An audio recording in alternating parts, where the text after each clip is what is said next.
Во време на светска подлост, кажувањето вистина е револуционерно дело, рекол Џорџ Орвел, притоа мислејќи на медиумите. Дали во Македонија се кажува вистината? Кој е огледалото на македонската реалност? Етиката на медиумите во Македонија е денешната тема во овој аларм и тоа е една голема тема, меѓутоа со моите денешни гости ќе се обидеме да најдеме барем некој од одговорите и од прашањата врзани за неа. Тие самите ми сугерираа неколку работи, бидејќи се и самите професионалци и експерти на ова поле. Да ги представам. Тоа е Љупчо Поповски, главен уредник на Утрински весник, и Јадранка Костова, главен уредник на Фокус. Добре дојдовте во аларм на ова да говориме на оваа тема. И јас веднаш би поставила едно прашање што има врска со еден почеток. Како се гради, како се создава еден новинар? Па мислам дека не постои некаква универзална формула како се. Секој од нас е различна приказна, да речеме, како почнал или како станал новинар. За мене сепак под наводници, нели, формулата за било која професија, особено еве новинарството го земам како една динамична и стресна работа, дека треба да се сака тоа што се работи, значи да постои една страст за таа работа, да ви одговара работата на темпераментот, на карактерот, бидејќи новинарство 24 часа. Не е тоа професија која има некакво фиксно работно време во кој вие седите, него тоа е буквално секој ден ви е непредвидлив. Ако тоа се сака, ако тоа се и ужива на некој начин во работата, мислам дека може да се биде добар новинар. Вие имате искуство доста... Новинарството е професија како и секоја друга. Ова што го каже Јадранка се точно и немам што да додадам, но например, ние правиме секој ден весник. Тоа исто како да правиме чевли секој ден. Некому тоа му изгледа повозбудливо затоа што може би доаѓа во контакт со повеќе информации. Некој може да ги соопшти, некој не може да ги соопшти. Но начинот на правењето на вестите, на информациите, на репортажите, на истражувањата и така на тоа може бараат малку поголемо внесување, но тие се занаетски работи и ако не ги научиш ти не можеш да бидеш добар новинар. Постои училиште, верувам, за... Немерливи се резултатите. Например, дали е весник, па имате понатаму фидбек од читателите, па дали е некогаш кога е подобро, друг пати кога е, да речеме, не толку добро, но сето тоа е стимул повеќе, нели, радост дека сте направиле добар продукт, или ете тенденција кога нешто не ви е најдобро, да бидете многу подобар. Значи, ние сме на јавна сцена. Производот наш е тука. Веднаш се гледа некој тоа го направил само за да изработи работата, а некој кој се рутински, кој се потрудил да се внесе. Ти не можеш секој ден да се внесуваш во за одредени работи. Можеш некоја тема има поголем предизвик за новинарот да сработи мощно, добро или одлично, а некоја за да сработи нормално. Зависно од тоа дали му лежи во овој контекст, сакав да прашам, има луѓе, граѓани што пишуваат колумни. Тоа е нивно право да се изразат. Значи, тие го изразуваат своето мислење и на тој начин тоа е нивната личност и тоа е нивниот став. Меѓутоа, вие сте новинари. Како тоа, вашата личност кореспондира со тоа што вие го пишувате? Дали вие како личности верувате во тоа што го пишувате или само како новинари имате една ограда па го пишувате затоа што треба да го напишете? Новинарите имаат став, имаат право да коментираат, не само да пренесуваат вести. Меѓутоа, колку бегаат од реалноста со тој коментар? Колку успевате да бидете независни? По некакви стандарди треба да речеме, да се знае што е пренесување извештај и вест, информација, што е истражување, а коментарот, ставот на новинар на редакцијата или на вестникот треба да биде означен дека е став и коментар. Значи да се знае што е што. Ние имаме сега затоа случај и на телевизиите, информативните емисии кои се викаат вести, меѓутоа внатре најмалку ќе чуете вести, внатре врви од коментари, имате Тука е манипулацијата, значи, инаку не е спорно дека новинарите имаат право и да коментираат, но треба да се знае што е коментара, што е вест, информација. Значи, кога одиме да го пренесеме ставот коментар, ако не е некоја колумна, точно се знае дека тоа е став на редакцијата. Значи, си има горе заглавие, Утрински вестник, например, дека е тоа ставот на редакцијата. За тој став, како ние ќе оцениме настаните во што се случиле тој ден или ден-два предходно, расправаме на колегиум. И заклучуваме каков треба, во каква насока треба да е коментарот. Не дека јас или некој друг ќе наметне, ти мислиш поинаку, но тоа мора да се напише така и така. Ако не се договори редакцијскиот колегиум така, не може поинаку да се пишува. Значи, тој новинарот од прилика знае дека за одредена работа ставот на редакцијата е таков, но сигурно нема да напише комплетно спротивно од она што тој го мисли. Не може, значи тој би се мачел, би му течела пот, па како утре како ќе да подпишан или со тој текст. Тоа се случува во речиси воопшто не се случува, или пак ако има во некои редакции кај што се наметнува ти или ќе напишеш така или ќе бидеш избркан, тогаш јас не знам таму како. Но тоа е страшно ако се влие на таков начин врз информирање за одредени настани, например. Тоа ме интересира колку можете да ја задржите вашата независност, вашиот интегритет личен, кога ги пишувате настаните или кога давате коментар за тие настани. Затоа што политиката што ја води вестникот или медиумот или телевизијата е една, а може би вие размислувате сосема поинаку. Вие тоа го споменавте. Меѓутоа како успевате да се усогласите, затоа што од таму го вадите лебот во крајна инстанца и така живеете, или барате друго место каде што можете да го искажете својот глас. Не е ли тоа фрустрирачки малце? Па не, јас например во Фокуси се чувствувам убаво, например. И за да после 17 години телевизиско новинарство или јас како телевизиски новинар да избегам од телевизиите и да дојдам во пишан медиум, каде што, да речем, уште не се чувствувам така добро, немам таква самодоверба, да речем, како што си ја имав на телевизијата. Но, кога ќе дојдете во одреден стадиум од животот или од професијата, мене ми беше многу поважно и најважно во моментот да имам таа слобода на духот. Тоа го најдов и го имам во неделникот Фокус. И затоа можам да кажам дека немам такви, не знам, притисоци и влијание. Ние сме многу мала редакција на крајот на криштата. Да, така. Имаме еден либерален концепт, се наоѓам и во концептот на вестникот, а тоа е критички да ја обсервираме секоја власт без оглед дали е левицата или десницата на власт, условно речено левица и десница, него тезата е дека оној кој има власта и моќта во една транзициона држава, ваква, недовршена, демократски, лесно паѓа во искушение да злоупотребува тие полуги на моќ и дека треба да бидеме некакви нели куче чувар, како ги нарекува, да, доквоч. Мене овој пристап и овој концепт на Фокус ми одговара и тоа е тоа што реков во оваа фаза од мојот развој и професионален и од животот ми е сепак на прво место. Дали верувате во медиуми? Малку. Зошто? Затоа што се партиски. Што најчесто гледате на телевизија? На телевизија, спорт, песни, тоа, ово другото поќе не е интересно. И филм некој убав. Што најчесто гледате? Спорт. Вести гледате? Слава. Само фудбал гледам. Нешто понапред. Вести не гледате? Не. Ми е досадено више од вести. Сите лажат. Сите за нејни интереси се како ќе му свирне владата, така ќе кажат. Која телевизија да фате, сите са партиски определени. Дали им верувате на медиумите? Па не. Зошто? Затоа што не ја кажуваат вистината. Претеруваат, некои работи така амбициозно ги кажуваат да стварат револт кај луѓето. Што најчесто гледате на телевизија? Па најчесто вестите. Вести гледате? Да. Прво ми е тоа 4 сат кога почнам со вести, па понатака Да. Колку им верувате на медиумите? Не верувам воопшто. Спорт.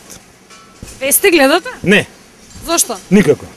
Гледам Што најчесто гледате? филмови. Вести гледате? Така. Колку им верувате на медиумите? Па и не баш толку. Зошто? Па не знам. Понекогаш има некоја вистина, понекогаш има лага. Све зависи. Зашто се работи? Како е чувството кога некој сака да ве обои со некоја боја, дека вие припаѓате таму затоа што пишувате во тој весник? Тоа, значи, кај нас се изместени комплетно работите. Ако ти пишуваш дека, еве, денеска е четврток, таму има пратенички прашања во парламентот и поранешниот премиер вади комплетен документ таму дека сегашниот министер за правда земал и плата и пензија. Пред има еден месец, два, министерот тоа го негираше. Сега со документи го кажат, овој вели дека министерот не ја зборувал вистината. Се ти ако го кажеш, тој речеш, еве вака што напиша, овој ти рече, мајка да ти си повеќе за опозицијата. Значи, прашањата што ги интересираат јавноста се секогаш поврзани со оние што владеат. Сега за да пишуваш ти за некоја опозициона партија, да се занимаваш со неа, бидејќи тие се или маргинализирани, или немаат доволна сила, нема со што ти да се секоја што вика Јадранка се занимаваш со тие што владеат. Бидејќи што ќе прават сега во Франција, ќе пишуваат за социјалистите или ќе пишуваат што прави Саркози? Нормално дека ќе пишуваат за Саркози. Дали има вакви? Не, тоа е страшна моќ кога вие прво ги имате буџетот, народните пари со кои располагате, ја имате полицијата, ја имате службата за безбедност, значи тоа се такви моќни инструменти, сите инспекции, значи секоја власт која не е контролирана може да забега до многу опасни граници. Дали медиумите можат да ја контролираат власта? Затоа што медиумите можат да го поделат народот, но дали ја контролираат власта? Не, во Македонија не. Мислам во овој. Дали има некој од медиумите што може да каже сега отидовте предалеку? Или? Ма медиумите ќе кажат, ама нема фидбек или има многу мал фидбек, затоа што еве сега да направиме една паралела што се случуваше во Британија за тие трошоци на парламентарците што земале државни пари 1000, 2000, 5000 фунти и ги трошеле за израдба на куќички за патки или така. Кај нас ти можеш да кажеш дека овој потрошил 1.000.000 евра, па нема да има реакција, никому ништо. Значи, нивото на одговорноста спрема јавноста на политичарите е минимална. Ниту пак мислам дека јавноста има се уште толку силна тупаница за да удри врз политичарите за тие да се повлечат или да понесат од Дали може би тоа влијание од тоа игнорирање, односно невлијание, дали тоа може би ве прави вас новинарите да бидете многу посензационални, со употреба на многу подрастични зборови за да го привлечете вниманието, затоа што во крајна инстанца кај нас веќе остане она ако не е сензационално, тогаш не е вест. Јас имам чувство кога гледам еве на медиумиве на телевизијиве, вестите се во надпревар, кој ќе биде посензационален, кој ќе биде поударен, како да се работи за некој шоу бизнис, а не се работи за едно чисто информирање. Добро, јас мислам дека нема реакција од властите, од било која власт на критиките од медиумите и за баш она, како да кажам, скандали каде што постојат документи и изјави. Зошто? Затоа што по една анкета од пред 2 или 3 години дали беше 3 или 4, 93% мислам, тука негде од граѓаните се информираат од телевизиите. Да, кај нас се гледа само телевизија. Значи, македонскиве граѓани немаат навика да читаат весник, тоа што мислам, податоците што ги имав за Бугарија, Србија или Хрватска беа фрапантно многу поинакви од кај нас. Значи, македонскиот граѓанин се информира од огромен процентот, над 90% од телевизиите. И што тоа значи? Најмоќен медиум е телевизијата. И тогаш анализирајте зошто секоја влада се труди да ги придобие телевизиите, односно собствениците на телевизиите. Па кога вие на овие национални концесионери имате од четворицата, тројца или од 5 тројца ви се политички лидери и членови на владата. Председатели на партија, лидер е да предводиш. Ова се председатели на партија, тоа се мали партии кои лесно менуваат партнери, значи можат и со левите, можат и со десните. И Значи, како доаѓа една влада, гледа како да ги придобие, што би рекле Србиве, милом или силом. Може со фин договор, може со разни други методи, затоа што сите тие имаат и бизниси, секој има спорови на суд, и тоа се механизмите валкани, и нас не се случува после секој изборен циклус да броиш колку телевизии сега се провладени, а тоа што ќе пишуваме ние пишаните медиуми сега, да, читаат граѓаните, јас сум рекла дека одамна не го пишувам, а пишувам обично и за корупција, тоа ми е предизвик, тие теми и криминал. Немам никаква надеж, воопшто не очекувам дека тоа ќе промени нешто, дека ќе предизвика некоја институција да покрене постапка, дека некој ќе се замисли или нешто, не. Пишувам за да го одржувам духот на оној читателот на Фокус. И нас не се случувало колку пати да се јават и да речат, ете, бидејќи, како што реков, во етерот, во сферата на телевизиите, од време на време и едноумие имате, да не речем од сите тие 4-5, дали една има малку поинаква уредувачка политика. И тоа ми е сатисфакцијата. Значи, граѓаните, читателите, тие ќе го примат тоа, сепак. Но не... Ке го прочита, може еднаш, два пати, 5 пати, ке види колку имате аргументи. Така да тоа е тоа. Инаку не дека сега очекувам, не знам што еве и Љупчо што кажа. Не знам сега, еве, со 6000 документи да излезат и 5 сведоци кои ќе кажат нешто за некој функционер, јас можам да се обложам дека нема да има реакција од институциите. Ке се даде некој трт-мрт одговор, онаков општ нешто, ке се префрли на вестникот или медиумот и така. Значи дека големиот дел од медиумите припаѓа на таа страна. Секогаш. Ме интересира, еве едно прашање, која е улогата на медиумот освен да информира? Да образува, прво. Тоа е основното. Значи, ако ја нема таа едукативна улога, бидејќи вестниците, ние двајцата работиме во вестници, едниот магазин, другиот дневен вестник. Но нема таму само за информирање, за вести политички, значи ти можеш да образуваш една поширока публика за одредени работи, за позитивни нешта во државата, за настани што се случиле во светот, за настани што се случиле во спортот, да им дадеш една подлабинска анализа на настаните, не е само обична информација и не е и не е само тоа. Ние може сега да зборуваме дека нема никакво влијание и се согласуваме до некаде со Јадранка, но сепак во крајна инстанца не е таа борба со ветерници. Во општество се таложи, малце по малце се таложи таа улогата на медиумите и сега не знам колку време ќе треба да поминат, дали 5, 10, 15, уште 20 години, кога општеството ќе созрее доволно, тогаш и медиумите ќе го имаат вистинското влијание. Дури и пред 15 години медиумите има поголемо влијание од колку што е сега. Затоа што сега се дифузира, има премногу електронски печатени медиуми. Колку повеќе расте бројот на медиуми, тоа помалку имате дебата во општеството. И помало е влијанието. А тогаш беше поголемо влијанието и политичарите и оние што беа на други функции јавни, повеќе внимаваа што ќе направат и што ќе кажат. Затоа што Дали тоа не се нарекува цензура? Не, зашто? Зашто цензура? Тоа се нарекува етика во медиумите. Не. Има црвена линија која не смее да се пречекори. Која е таа црвена линија која не смее да се пречекори еве за електронските медиуми, за телевизија? За електронските не зборам, но ќе ви кажеме за утрински вестник. Ние сме во групацијата ВАЦ. Значи ВАЦ има 3 вестника во Македонија и ние сме подпишале договор со ОПСЕ и заедно дека не смееме да објавуваме содржини кои што ќе навредуваат националната припадност, кои што ќе потикнуваат на ксенофобија, кои што ќе потикнуваат вредности кои што не се иманентни на некој општество. Другото, значи дали да критикуваме власт, дали опозиција, дали да одредени појави во други во општеството кои што не се поврзани со владењето, тука е слободно, но имаш некоја линија кај што не можеш да го нарушиш, не можеш да ги нарушиш тие рамки што се поставени или координати во општеството. Значи, тука сме обврзани ние.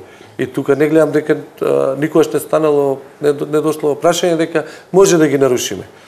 А од друга страна, нашите собственици, значи ВАЦ, апсолутно не се мешаат во уредувачката политика. Значи, има договор кој што е потпишан дека не сме да ти предложи или да ти нарача или било што да ти сугерира за никога. Не сме. Ама апсолутно не сме и тоа не се случува. Само малку... тоа нас не, бидејќи собствениците се од странство, си има друг начин на функционирање. Тоа што велиш пишува и овде се и се што по разни закони и акти, па нема врска, но зависи. Постојат базични кодови кои мора да се почитуваат. Постојат такви и за новинарот, всушност, кодови, кои кај нас не само што не се почитуваат, туку се прекршуваат секојдневно. Јас имам неколку овде напишано, не ги знам напамет. Вели, покажи сочувство кон оние што се инволвирани во насловната, биди чувствителен кога користиш информации за деца, информации и фотографии од трагедии и смртни случаи.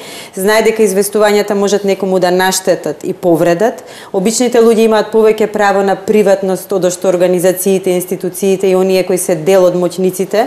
Покажи добар вкус. Биди внимателен со идентификацијата на можни сомнителни или жртви од насилство, не именувај, обвинувај некого пред да биде обвинет од судот и така натаму и така натаму. Имам чувство дека кај нас... Добро, тоа е така, но како јас да пишувам... Во праксата? Додека судот не го осуди, а ние гледаме дека има сомнителни, да речеме, сделки, набавки, тендери. Сега, ако јас како новинар чекам судот да ги осуди, а прво треба МВР да им даде кривична, па обвинителство, обвинение, пристапот на нашиот неделник е да одиме со истражувачки стории, да истражуваме ние криминал, не судот кој ќе осуди. Ние не велиме дека е тој криминалец сега или обвинет, но се сомневаме дека тука има нешто направено, да речем, тоа е исто задача на новинарството, дека може да истражува. Па големите скандали во Европа медиумите ги откривале. Сега вие во начинот на кој тоа ќе го презентирате, да речеме, нити можам, не ми паѓа на ум да тврдам дека тука има 100% криминал, но вие гледате дека таму е премногу сомнително нешто. Ги давате, да речам, сите детали, документи, изјави и сомнежот е тука. Значи, треба во изразите да се внимава, веројатно. Во користењето на јазикот. И во начинот на кој тоа се сервира пред јавност, има начин. Затоа што ако видите на Запад како функционира тоа, кај нас човекот е жигосан пред воопшто да биде осуден. Има такви случаи. Да, знаете... За педофилијата да не зборуваме, тоа веќе толку пати на медиумите кажуваат иницијали на детето кое е малтретирано во некое село, во некој училиште, ние сите знаеме кој е тоа. Да, но јас, например, дете. вчера гледав на... стварно не можам да се сетам на која од телевизиите. Вие имате, не знам, приведен тој и тој, па е замаглен, нели, ликот. Да, ликот. Но потоа видовме човек кој е обвинет за сексуално злоставување и си го даде истата телевизија фино човекот во лик. Сега јас прашувам и тоа секојаш ме збунува.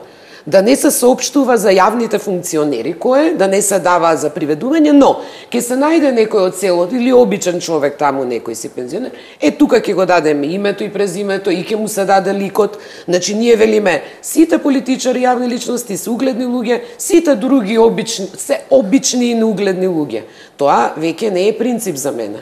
Точно, затоа што тоа е еден од кодовите. Да, и ние затоа ја спомнав корупцијата, криминал, организиран. Ние како новинари мора да ги истражуваме тие работи. А не можеме ние институциите или надлежните треба потоа да покренат. Кај нас сега ако пишувате за оваа влада, за одредени личности, нема да има одек од тие што треба нешто да покренат, него туку кога ќе падне таа власт, ќе дојде другата. Па таа ќе ги покрене, па овие овкаат како има реваншизам, а овие се фалат како видите ние гониме. И ова се случува веќе во ова е трети изборен циклус. Тоа тркалото си се врти, спиралата оди и ностоп е така. И ако сумирате сега, сите што биле обвинети за корупција и злоупотреба, се прогласиле за жртви на реваншизам, излага не знам кој во оваа држава, да речам, злоупотребува државни пари. Сигурно не може мајка ми дома пензионер, ме разбирате? Значи се е нешто извртено. Јас повторно ќе се вратам на почетокот. Станува збор за совеста на луѓето кои ги работат овие професии. Станува збор за нивото, совеста, верувањето на човекот новинар. Ако му придеш ти нормално, како професија, како што и секој, и луѓе што работат во оваа телевизија и така натаму, секој совесно си ја работи работата. Можеби ние сме малце истурени Јас зборував за овие екстремни примери каде што не се почитуваат кодовите на новинарството и каде што се злоупотребуваат, мислејќи дека со тоа ќе се привлече повеќе публика или дека они ќе бидат погледана телевизија. Тоа може да биде краток период. Не може тоа на долги трки, не може сега. Други вредности важни. Други работи греши, но треба да се реагира и да се жигосуваат таквите те појави. Затоа реков и наку идеална ситуација да не очекуваме. На пазарот има многу медиуми, секој се протне, но мора да има реакција. А таа реакција мора да добие јавност и ајде да дебатираме за сите тие работи. Имаше едно време кога, например, допред едно 2 месеца, 3, кога сите вести почнуваа како некој педофил нападна се, а малце тоа се стиша. А затоа што почна луѓето тоа да ги нервира. И ние разговаравме со поранешни министри за внатрешни работи и со други и порано ги имало истите случаи, само не биле давани во јавноста. Затоа што нема се претворија во црна хроника. Црна хроника, сега почнува црна хроника, ти не можеш, ако е некој навистина голем настан, да. Но ако некој направил некакво мала работа, ти не можеш тие најцрните работи што се на дното на општеството да ги даваш како најважни во општеството. Тоа е недостасува инвентивност на оние кои ги... И сега тогаш ќе, тоа е полесно да помине за да се привлече, ама сега тоа мислам дека малце види, тоа е таа веќе кога се доаѓа во една рутинска варијанта, кога дневни редакции, сега не работам, сум работела во дневна редакција, чекаме, одиме по настаните, како што би рекле, а не креираме ние. Не истражуваме ние. И сега денес, како ви имате, еве, седница на собрание, 4-5 пресконференции, 2 изјави Бакојани, не знам, Нимиц, и сите вести личат едно на друго. Не креирате вие како медиум да истражите и да наметнете вие некој проблем сте го истражиле. Не на тацна да ми го даде некој на пресконференција од партија или нешто слично. Тоа е разликата и ние се трудиме ние да ги откриваме дефектите во системот и да речам да ги публицираме, да дадеме јавност, а понатаму немаме моќ да речам да процесуираме нешто.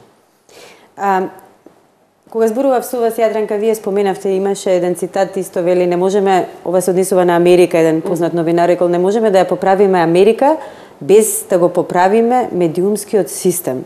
Значи, тоа важи и за Македонија.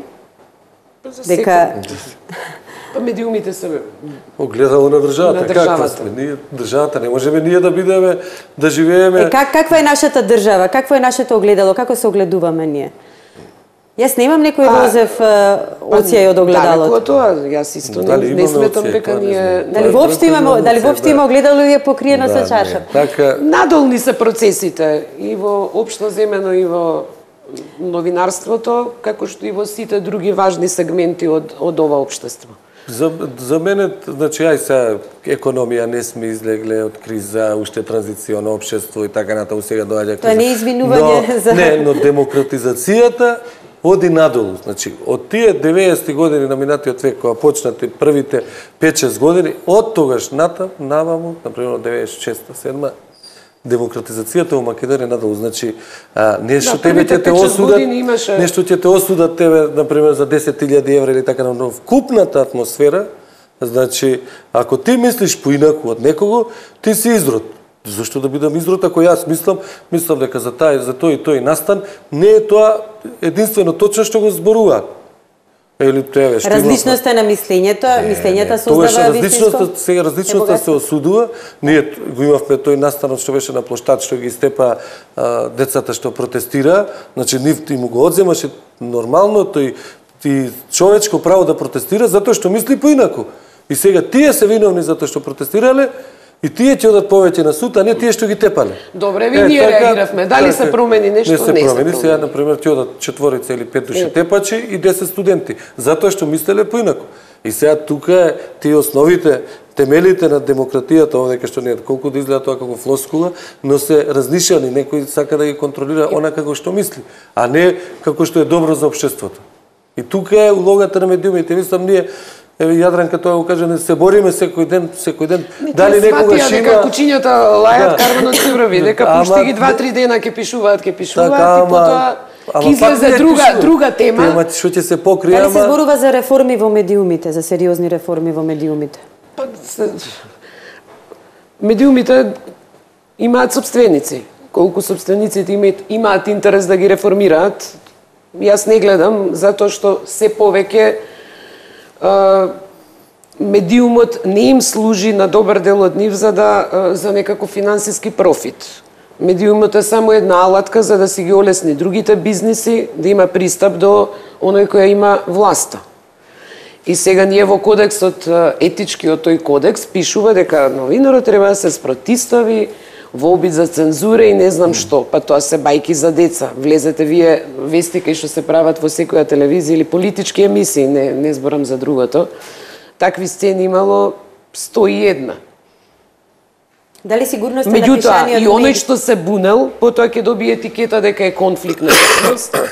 Ме разбирате, тие што си наведнале глава, потоа добро, тие новинари добро си го уновчиле и постапно тие процеси се повеќе си добиваат, да речам, на нормалност. Значи, како да успеете во ова општество, еве, како да бидете добро платен и успешен новинар. Значи, може да се врзете со некој од партиите со владеачката структура, да ги пропагирате најпропагандистички нивните ставови, или со одредени бизнис кругови кои тоа го прават и нема да имате проблем. Се дека не дојде другите на власт. Ама вие имате веќе закрила во една. Денеска е многу лесно да си од едните или другите, затоа што иако си ако не си од едните и од другите, што се случува? Тоа е мојот хендикеп. Значи, не само во новинарството, во било која област. Зарем во културата и театарот како е? Исто. Јас гледам општа типачка кој да биде директор, ако е ВМРО на власт, од актер од ВМРО-овец, а ако е СДСМ, од кај нивните. Има ли шанси досега да дојде некој, освен ако некој припаѓа на помала партија, па и во поделбата добие дел од колачот? Или во здравството исто така? Во образованието. Значи, партизацијата оди, јас тие два сегмента никогаш не можам да сватам, зошто во образованието и во здравството е битно кој ќе биде директор на основно во училиште или на здравствениот дом. Добро, доаѓаме до суштинската работа, дека не се гледа на квалитетот, туку се гледа на нешто сосема поинаку. Значи, тоа се правилата на игра, значи, како да се успее главно. Сега, исклучоците не го менуваат правилото, нели? Но говорам, тоа е амбиентот. Затоа што тој, што станува директор, дали во клиника или вамо, тој не е идеолошки во партијата, туку само од лукративни причини. За да биде одредено време на власти да заработи некој динар. Иначе, да ги прашате тие луѓе што се зачлениле во партијиве сега, кој, например, сега има пред 2 месеца читав цела општинска организација во Куманово од НСДП, значи левица така малце покрај, преминала во ВМРО. Значи во десница, мислите, ги интересира нешто идеологија? Нема. Како да преживее, како да земе некој мало бизнисче, како да се вработа така. И тоа се случува во 90% од случаите во држава. Не е идеолошки. Не идеолошки. И така, затоа Македонија вака се тетерави. Кучињата лаат, караванот минува. И некој ќе земе некој парче месо. Која е силата на пишаниот збор во однос на сликата, на визуелното? На пишаниот збор, мислам дека има влијанието е поголемо, не дека е поголемо генерално, туку мораш да внимаваш што ќе пишуваш. И може човекот да те процени дали ти знаеш убаво да пишуваш, дали убаво имаш стилски дотеран, и да се наврати, да речем, ќе го погледам, ја уште еднаш ќе го прочитам овој текст, ми остави поголем впечаток и ќе можеш и да разговараш за тој текст. Телевизијата, ако не ја види сликата на Иранкава што ја убиле на улица таму, приказната не ја ни слушаш, но ако видиш како таа сликата е приказна. Сликата е главната приказна во вестите, во информациите. Но сега тие други политички емисии, дебати кај што има друг одек и друг фидбек кај гледачот. Тоа е веќе нешто друго, можеш да расправаш за настаните за разговор што се случил, дали соговорникот бил паметен, знаел да одговори на прашањата или не. Тоа е веќе друг, значи тоа е многу мал дел од понудата на телевизиите, минимален, да речем 5%, 7%, додека другите се главно информативни. Ти гледаш телевизија, нешто ќе фатиш од информациите и ќе... Ги споменавте дебатите на телевизија. Дали може би нашите телевизии не би требало малку повеќе да се бават со едукација во однос на дебатирање?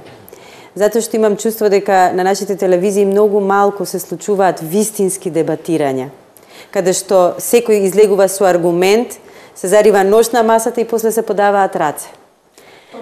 Тешко овде, не знам како да ги едуцирате тоа, или Имаат погрешни модели. Политичка култура да знаете да дебатирате или не знаете. Не, па мислам, свесно кај дел од телевизиите исчезна вакви емисии.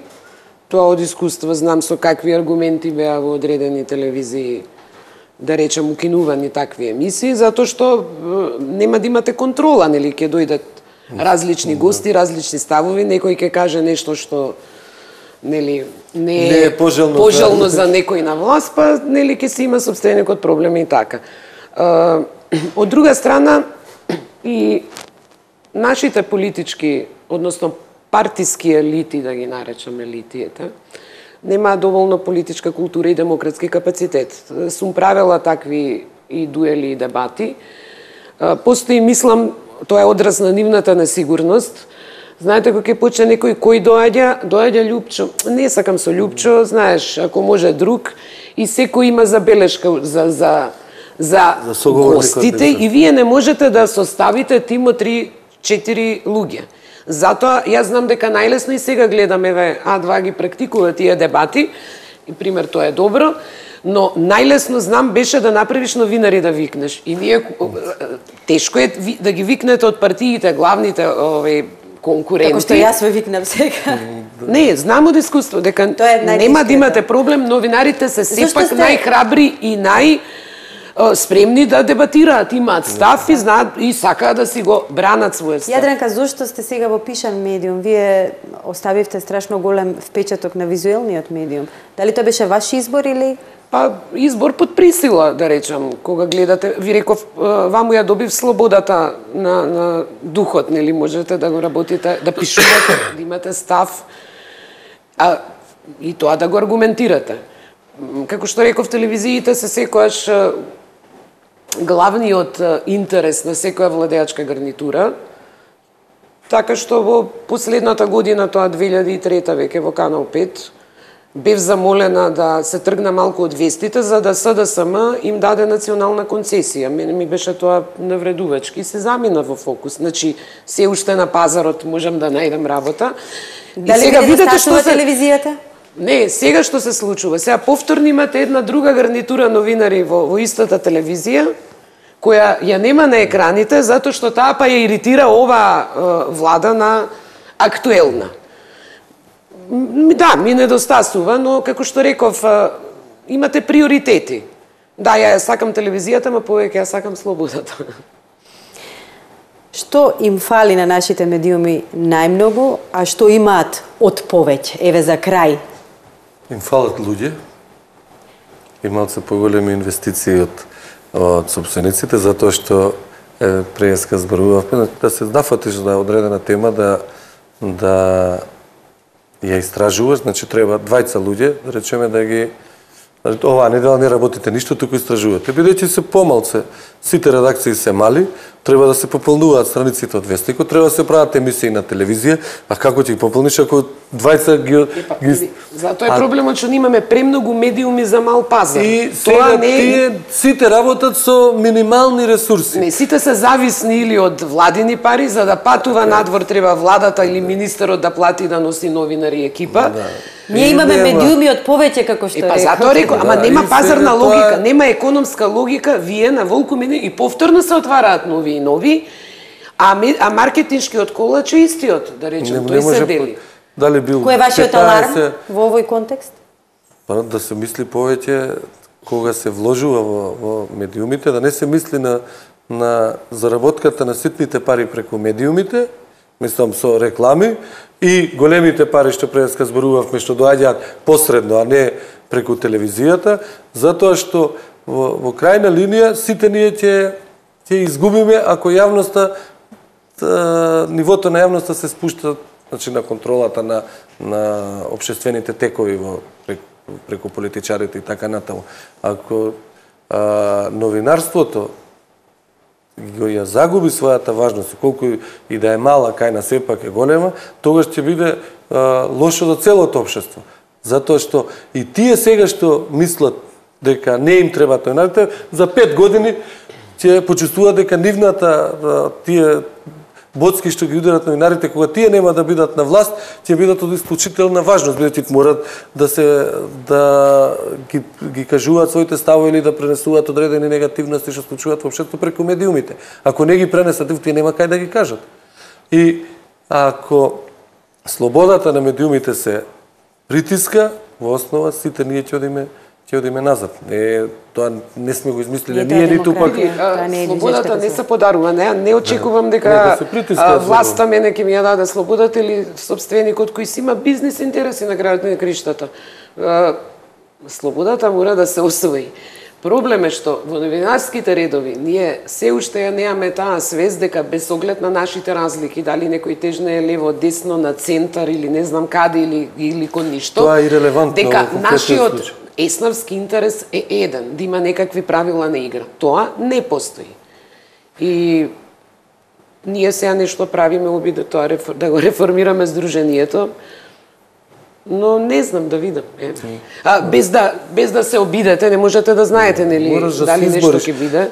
За слободата, морате да се изборите за слободата. Имав уште многу прашања, ова е многу широка тема. Јас не можам сите прашања да ги поставам. Јас сакав еден друг аспект на кичот на медиумите да зборуваме. Меѓутоа, во некоја друга емисија. Многу ми е жал што колку и да сакав да ја одбегнам политиката и бизнисите и личните интереси сепак сами по себе се наметнуваат дури во оваа емисија. Политички новинари сме. Тоа е проблемот. Затоа што говорите од ваше искуство, меѓутоа и затоа што имам чувство дека нашата цела јавност е веќе поделена. И се зборува или од едната или се зборува од другата страна. Тоа што е на средина. Не, политички новинари сме, да речем, ние се следиме политиката, тоа пишуваме, тоа точно. Мене ми е драго што бевте мои гости. Да алармираме јавноста во Македонија и тие што имаат... Кажавте многу битни работи што... Да алармираме дека печатените медиуми се нешто добро. Па добро се и треба да се внимава. Некни прочитав една вест, вели во Франција државата одлучила да им понуди на сите млади 6-месечна претплата на нивните омилени вестници или неделници значи на младите од 18 до 24 години, за да не го загубат чувството за вестникот, за читање. Тоа се големи пари, значи тој не тргнува тоа дали овој го критикува Саркози или не го критикува, важно е да имат секој млад човек достап до вестникот со помош на државата. Тоа кај нас ако може ќе го земат, ако го направи владава, па тогаш на криво магара ќе ги качиме, зашто трошат на ваков начин пари и што е спрегата. Да. Мора да има некаков баланс. Зашто медиумите идат пари сега. Емисијава мораме да ја завршиме. Не сакам да ја завршиме. Уште еднаш ќе ви се заблагодарам за разговорот и за тоа што бевте мои гости вечерва и ви пожелувам многу поголем успех во работата. Благодарам на поканата. Супер беше што дојдов.